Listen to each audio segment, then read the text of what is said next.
name? Yeah, Hua Wang, spelled as Huawang. Yeah. Um, what? And where are Yeah. you from originally? Yes. Oh, I'm originally from China. Yeah, I did actually my undergraduate education in China and came here for grad school and this and that. Yeah. Oh, that's wonderful. My first question was, can you tell me about yours or your family's journey here? Like what motivated you and or them to come over to the United States? Well, that's interesting. It's actually a long journey. I'm looking back at that too, right? So I did my undergraduate in China. I grew up in China, right? Did my undergraduate in China. And there were a period of time we all knew that, I wanted to do science. And then we knew that the US will be the best, stage to do scientific research. So I wanted to do that. And then, so I applied for the graduate program here, and the country took me in, and I came here. There's a little bit interesting story behind all of that, because it was, that's about the time that was a little bit harder to get out, all of this, but that didn't matter. The fact is, I came here and did my grad schools, masters and PhDs, and later on went down what I consider, very blessing, and a grateful journey. Here. So I worked in both industry, government, not both, among the, like a spans, right? Industry, academia, and government too. So now I'm a professor, at the local university. Yeah. Oh, wow. Yeah. So that took me, all over the place. Yeah.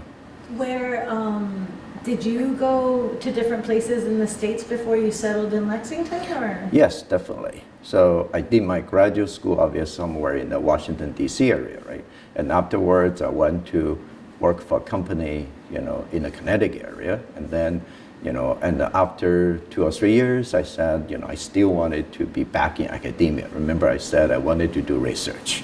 And even though I was with a research center, getting my patent and doing all these meaningful things, but I knew that in my heart, I still an academic person.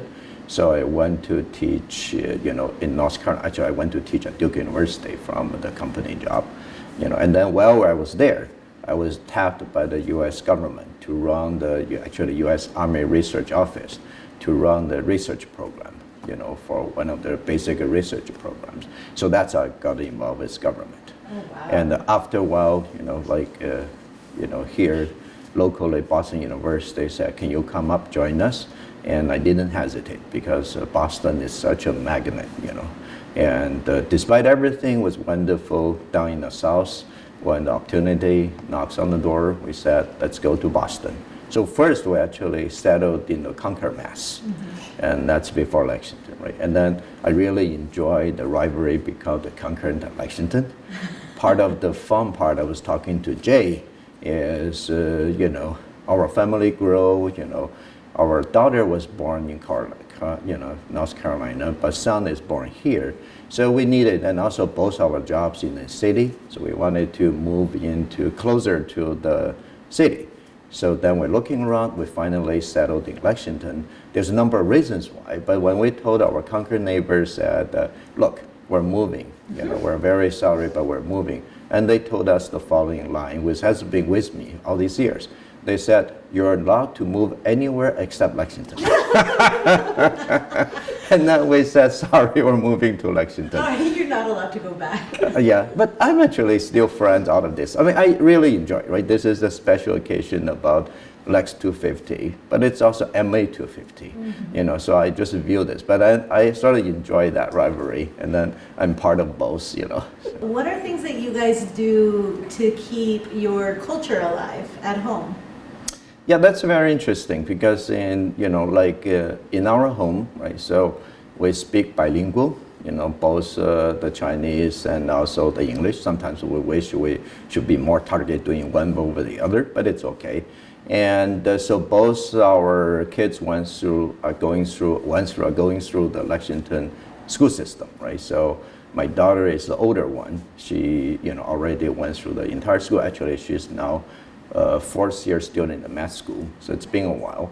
And then the son is graduating this year, right? So they grad, but then both of them been taking the Mandarin classes in school. I mean, which is also, that's one of the reasons we come here too. It's just, this place is just, diversity, inclusive, all of things that we can think about, what's good about American, what's good about, Lexington, so like really embody that spirit. So what we're thinking about this at our dinner table, we talk about the cultures. My wife is very deep into the Chinese poems and things like that, and then we'll talk about those, right? Try to get them to, I think most importantly is, we don't really, sort of enforce this. This is sort of like an immersive experience in a family, right? Just a way, by being organic and nature with it, and just they will see how we, sort of like blending, and with, here the wonderful, U.S. living American dream of this, but at the same time, keeping our heritage. They see that, right? So we make a point, for example, this year, Lexington is the first year we celebrate Lunar New Year as an official school holiday, right? And I think on Monday it's the Eid, that's and then also last November we celebrate Diwali. This is the first year this is happening, right? And but in our family we make it a big deal, among this time we'll say, we'll take a day off, even if the work, it's not a holiday for the work or for the school, but we say we'll make sure we have more, we'll have a family feast, but these things, it's more ceremonial, right? Mm-hmm. And in fact, I'm thinking about one of the things, when I took my first sabbatical, many years ago from university, right, I get to take sabbatical once in a well, my point was, we haven't experienced the Lunar New Year or Spring Festival celebration in decades since we came here, right? So I said that I took the entire family, back to China, because normally, like as a professor, you don't get so-called vacation during the semester because classes are going. There's really no vacation. So only during the sabbatical. My first one, I made sure that the entire family went back during the Lunar New Year Spring Festival period. We were there, enjoyed the whole experience, right? Do you remember? Yeah. And this probably happened seamlessly. Yeah. But do you remember at what point when people ask you where are you from, at what point did you stop saying China and you started saying Massachusetts or Lexington? That's a very good question. And I think I always very proud of my heritage. So I would say I'm coming, from China, all of that, right? But, like the last few years, especially things the pandemic. And that's actually in a sense, even now there's a bit heavy pages of this nation or whatever it's been turning. And so that during the last few years, I sometimes actually will say, yeah, I'm from Boston, I'm from Lexington, or I'm a US citizen, things of that nature, right? We're just here, as everybody else. We come here as an immigrant, but now we're integral part of the society. Yes. What accomplishment are you the most proud of since moving here? And you've done a lot. You went to grad school. Yeah. Yeah. So okay. So that's very good. I shared a story last November with a program here in town. It's called the Voices on the Green, right? So they do this last November. The theme was Better Together. When they approached me. Normally, I said, I'm busy at this and that, right? When I said, that's exactly the topic I want to talk about, better together, right? So in terms of that, yes. And that at that event, when I shared my story, I said, yes, I have a professional accomplishment and this and that, all of that I'm proud of.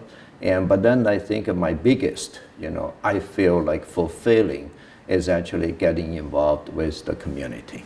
And then the community organizations, activities, I get involved. So now I think besides, I worked as a research engineer, in government, program manager, now professor, all of this, that one of the title or one of the, ways I like to describe myself is a community activist.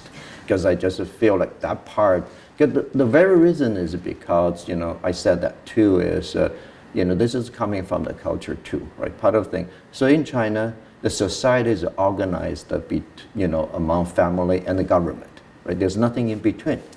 So then, like the family is the extended family, not just it's really the whole family network. But then there's a government, and then, but here, in the US, one of the things that even from very early on, and then through our life, in Concord and Lexington, and then it's really, you found the community aspect of it. It's the pillar of the society. And so that's where, once you get involved, and I think it's non-stopping and very fulfilling. Yeah. So that's the part I really, really felt like it's almost like a new dimension, and then that's the part leading to my now favorite tagline. It's better together more than ever. If you Yeah. ran into your younger self, Mm-hmm. what would you tell him?